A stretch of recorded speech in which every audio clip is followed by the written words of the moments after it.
व्यक्तिगत रूप से डोनाल्ड ट्रंप के द्वारा जितनी चीज़ें की जा रही हैं उसे देखते हुए काफ़ी दुख होता है। इनके आने के बाद हम सभी लोगों को बहुत विश्वास था कि दुनिया भर के देशों के अंदर अब अच्छे काम हो सकेंगे। अमेरिका ओवरऑल सुपर पावर है और उसके द्वारा उठाया गया कोई भी कदम दुनिया भर के ऊपर असर डालता है। अच्छे कदम उठाएंगे तो अच्छा असर डालेगा, बुरे कदम उठाएंगे तो बुरा असर डालेगा। लेकिन अब क्या है किया जा सकता है जब डोनाल्ड ट्रंप लगातार ऊट पटांग सी हरकतें किए जा रहे हैं और इसकी वजह से वो लगातार एक्सपोज होते जा रहे हैं। यहाँ पर आज हम लोग इस वीडियो में डिस्कस करने वाले हैं कि डोनाल्ड ट्रंप के द्वारा बनाए जाने वाले भारत के ऊपर इस प्रेशर को किस तरह से भारत ने अतिरिक्त लाभ उठाया, किस तरह से रशियन तेल के ऊपर और ज़्यादा डिस्काउंट मिला पहले की तुलना में, और साथ ही साथ यह पर भी आपको बताएंगे कि किस तरह से व्लादिमीर पुतिन ने भारत की कही हुई बातों को डोनाल्ड ट्रंप के सामने, पूरी दुनिया के सामने। यह वीडियो काफ़ी छोटी होने वाली है लेकिन काफ़ी इंपॉर्टेंट होने वाली है, इसलिए इसे अंत तक जरूर देखें। साथ ही हमारे चैनल को सब्सक्राइब करना बिल्कुल ना भूलें। तो सबसे पहले तो मैं आपको यह बता दूं कि भारत के अंदर जितनी भी सरकारी रिफाइनरी हैं, इन्होंने रशियन क्रूड ऑयल के ऊपर मिलने वाले डिस्काउंट में बढ़ोतरी होते हुए देख व्यापारी फर्म से बातचीत करनी शुरू कर दी है। कारण यह बताया जा रहा है कि भारत के अंदर जो सरकारी रिफाइनरी है, जिसमें Indian oil corporation, Hindustan petroleum corporation, Bharat petroleum corporation और मैंगलोर रिफाइनरी पेट्रोकेमिकल, इन 4 सरकारी रिफाइनरी के ऊपर काफ़ी जिम्मेदारी है। यह भारत की टोटल ज़रूरत का 60% तक का क्रूड ऑयल खरीद कर उसे रिफाइंड करके भारत के मार्केट में डिस्ट्रीब्यूट करती है। और ये चारों कंपनियां प्रतिदिन 2 मिलियन बैरल क्रूड ऑयल खरीदती हैं।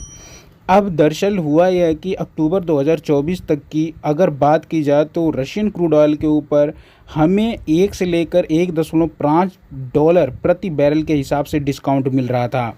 यह उस समय का दौर था जब डोनाल्ड ट्रंप पावर में नहीं आए थे। पुरानी गवर्नमेंट चल रही थी और रशियन तेल को लेकर उतनी ज़्यादा दबाव भारत के ऊपर नहीं देखी जा रही थी, फील नहीं की जा रही थी। लेकिन इसके बाद सडनली डोनाल्ड ट्रंप आ जाते हैं। उन्होंने धीरे धीरे करके रशियन ऑयल को खरीदो के ऊपर दबाव बनाना शुरू कर दिया। अब इतने दबाव के बावजूद अगर हम लोग रशियन तेल खरीदेंगे तो ऑब्वियसली भारत भी रसिया से यह कहेगा कि देखिए इतना सारा दबाव पड़ रहा है, इसके बावजूद हम लोग अमेरिका से लड़ झगड़ कर आपका क्रूड ऑयल खरीद रहे हैं। तो इसके पीछे डिस्काउंट तो ज़रूर बनता है। लगभग $1 से $1.5 का डिस्काउंट यहाँ पर मिल रहा था। लेकिन अब हमें डिस्काउंट और ज़्यादा चाहिए होगा क्योंकि ट्रंप हमारे ऊपर भीषण प्रेशर बना रहे हैं।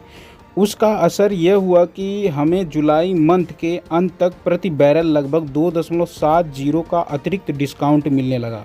यानी जहाँ आपको $5 के आसपास डिस्काउंट मिल रहा था, अब आपको $5 का डिस्काउंट और ज़्यादा मिलने लगा। यही कारण है रशियन क्रूड ऑयल की तुलना को पहले से ज़्यादा और बढ़ा दिया। अगस्त मंथ को देखा गया, इसमें भारत ने ज़्यादा खरीद की, जहां पर हम लोग पहले पर केवल 1.5 मिलियन से लेकर 1.6 मिलियन बैरल खरीदा करते थे क्रूड ऑयल।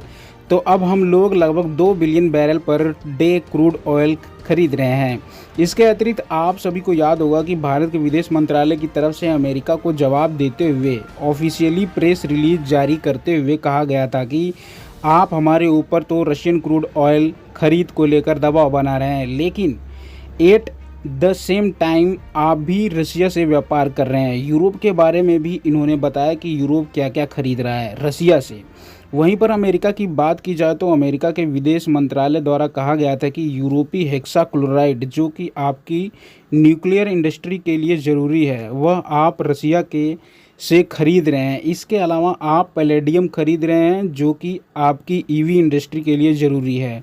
इसके अलावा आप कई तरह के फर्टिलाइज़र और केमिकल भी रसिया से खरीद रहे हैं। इसके बाद ही जवाब के बाद में एक रिपोर्टर द्वारा डोनाल्ड ट्रंप से यह पूछा गया कि भारत ने भी आपके ऊपर आरोप लगाए हैं कि आप हिपोक्रेसी कर रहे हैं, आप उन्हें तो तेल खरीदने से रोक रहे हैं लेकिन ये सारी चीज़ें आप खुद रसिया से खरीद रहे हैं।